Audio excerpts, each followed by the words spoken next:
Hi, Donnie here again. I've got a story from Kathy Walsh, a Virginia native.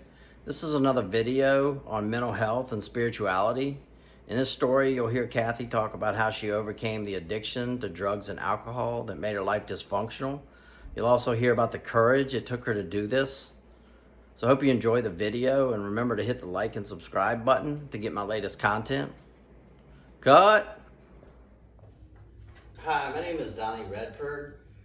We're here with Kathy Walsh today, and she is someone who is in recovery from substance abuse and also deals with coping with mental illness, bipolar illness. And we'll also be talking about how her faith has helped her in dealing with the substance abuse problems and has helped her in coping with the bipolar illness.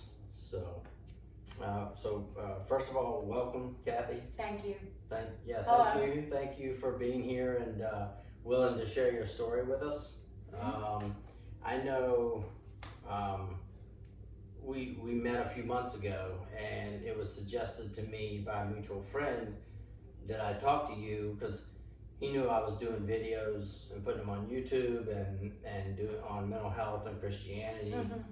And it was suggested that I talk to you, so I did. I ended up introducing myself to you, and we talked. And I also thought that it was a great testimony about overcoming these obstacles. So that's why I wanted to interview you. And so again, I appreciate you coming. Okay. And so anyway, so you being someone recovering from drug addiction and having a bipolar illness, what was the main drug that gave you the most trouble, or your drug of choice? There were two, and it was alcohol. The alcohol, when I was in full-blown addiction to alcohol, I was drinking 24 hours a day, all the time. I always had a .2, probably, running around. Anyway, and then the worst one was crack cocaine. Okay. I crave still to this day that drug. I don't crave the alcohol anymore. I don't crave anything else, but I still crave. And you've been clean for how long now? 11 years. 11 years, great. In 2 weeks. Nice. Yeah. Nice. I'm looking forward to that day. In 2 weeks, I got 11 years in 2 weeks. Okay, so you having someone with a drug addiction problem and a mental health diagnosis, what would you say the difference between the two are? Well, they're not really, they go hand in hand, really. Because of my mental illness is why I'm a drug addict. Because I self-medicated with those drugs to help me deal with my addiction, my mental health issues. I couldn't function very well, and the drugs seemed to help me get through each day without falling apart. Okay. So when did you first use drugs or alcohol, and how'd you get it? The first time I used drugs was I was 14. I smoked marijuana. I'm sorry, no, that's not right. The drinking. I was 13, and my girlfriend and I went with her father to Montpelier, Virginia, to see a house that his brother was building. And we were running all around the house just playing. We were both 13. And we found the cooler that had nothing but beer and wine in it. So we proceeded, she and I, to drink all of it. Between the two of us, I think we had like 13 beers and wine coolers. And we were pretty drunk for young girls that have never drank before.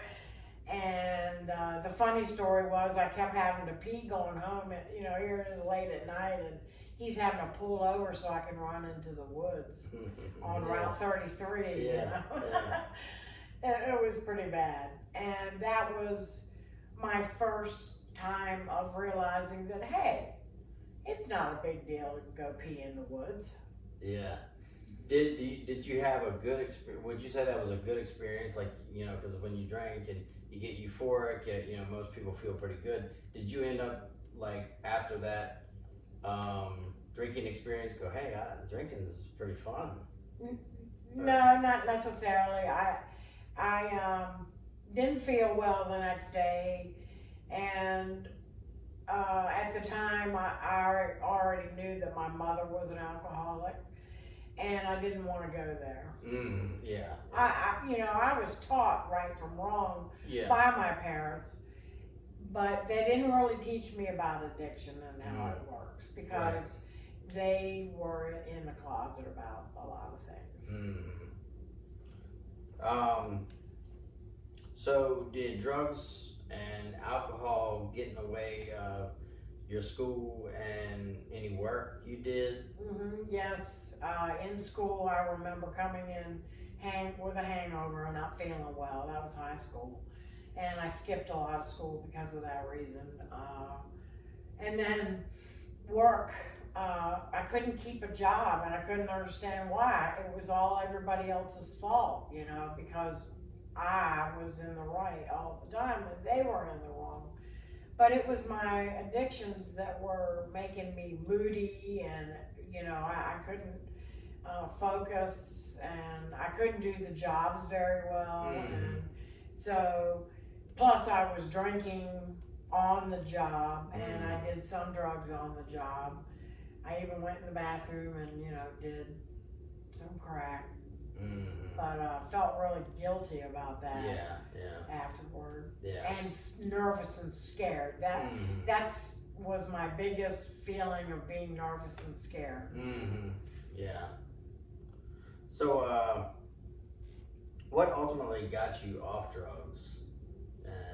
Alcohol and drugs, and Well, it took courage to face the fact that I had a problem, and to realize that, once I started going to church, I realized that I have another identity. I have an identity, and it's mine, and I can be me. I don't have to be somebody else that's on drugs, trying to fit in. I never felt like I fit in, so the drugs helped me fit in. And so when I came up with the courage from getting help through Jesus Christ, it really went a long way. Yeah, and I know we had talked earlier about how you said you saw that there was something better. Yes. And that's what I know God in the Bible teaches. Yes. Is that, He always offers us, if we're not doing well in a situation, He always offers us something better. And I know. Right. Yeah. The more we put into our relationship with God, the more we get back. And He promises that. Yeah. The more you give, the more you receive. And lightheartedly happy to give. So yeah, since you mentioned that courage, and that's in Christianity, so was there any significant event that got you going to church and Bible studies? No, I was one thing, I kept going to jail. I was one person that could not commit a crime because every time I did, I got caught. So that, and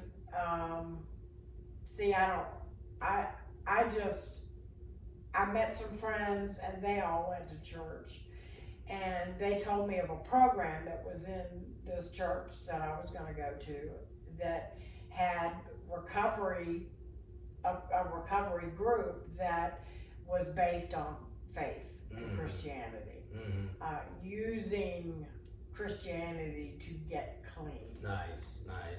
Yeah, that's great. Hope, help, and healing was their motto. Nice. Yeah, that's great. So, what's the best thing you get from church and Bible studies?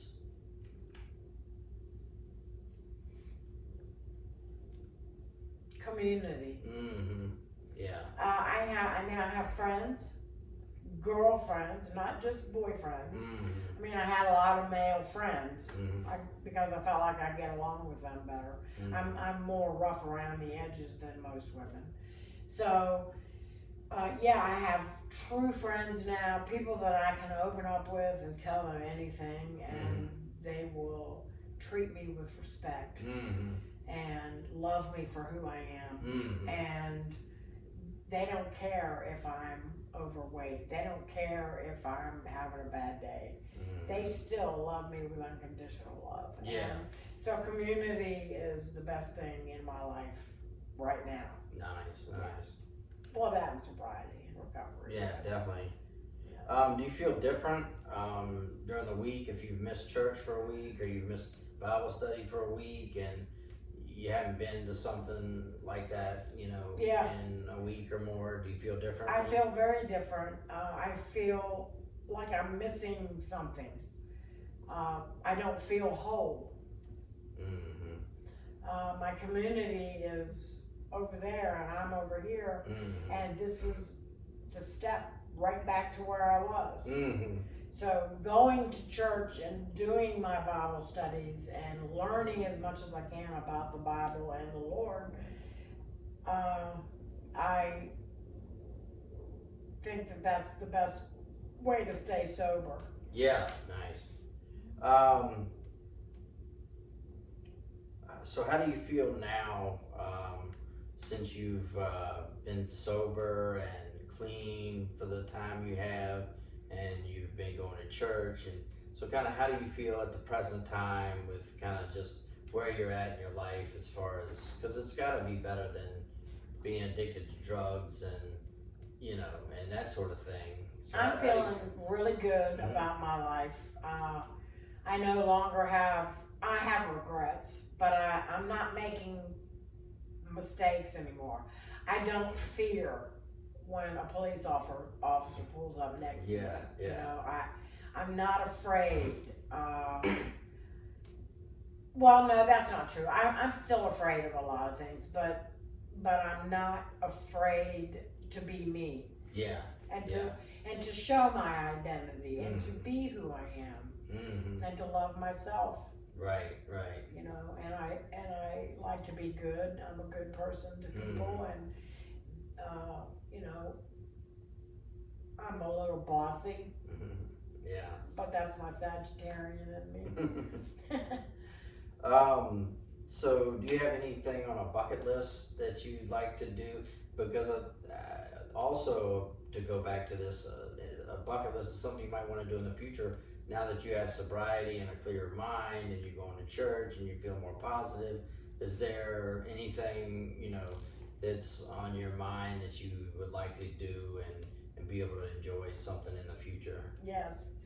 I would like to get a camper, like a small, not one of those new big things that they have that families of 5 can live in. One of the smaller ones that just has room for 2 maybe, and I'd like to travel the beaches of the United States of America. That's my kind of thing too. Because I like to find little holes in the wall, where I can feel I'm kind of a hippie at heart, and I like to feel laid back and relaxed. Yeah. And comfortable. Yeah. Going to uppity places makes me nervous. Yeah. Yeah. Okay. That sounds like a great thing. So in closing, do you have anything you would want to say to some people or other people that have been through some of the similar struggles that you've been through, and any words of wisdom that you could give them? I found that I had to accept my diagnosis, plural, because I am an addict, and I am bipolar, and I needed help. But I had to accept the fact that I needed help from somebody to get well again, and I wasn't well. So when I started going to church, I found these things. The words in the Bible tell me right there in black and white that things can be okay if I just accept who I am, be who I am, be giving, be loving, and, you know, work hard. It's a lot of work. Yeah, Recovery right. is a lot of work, Right. and I'm not trying to scare anybody off, but Right. it's a lot of work, and It it's is. hard, and you have to have the stamina or find the stamina inside of yourself to keep going towards recovery. Yeah, I like how you said the acceptance piece, because me as a mental health case manager or clinician, I'm a peer specialist, but I think that acceptance piece is probably the biggest thing. If you, and I call it buying in to the mental health system. If you're in the system and you're getting services, the acceptance of the medications can help, and the case managers can help you, and if you listen to some of the things they say and you work with your psychiatrist and you get on the right medications, that things can get a lot better, even if you're dealing with a mental illness. Yeah. You know, so I see that, and I think so. That's like you. I think it's the acceptance piece. Talking to other friends who are in recovery is awesome. People that you meet that are sober and clean and trying to do it right. Talking to them helps too, because they could have an experience that you can learn from. You know, well, I did this, and oh, I was doing that too. So that's what was going on. You know, and you can learn things. I'm a peer recovery specialist also, and that took some finessing to get me to do that. I was scared to death. I just didn't think I could take that test. The test was so easy. It was crazy. Well, that's great. That's a success in itself.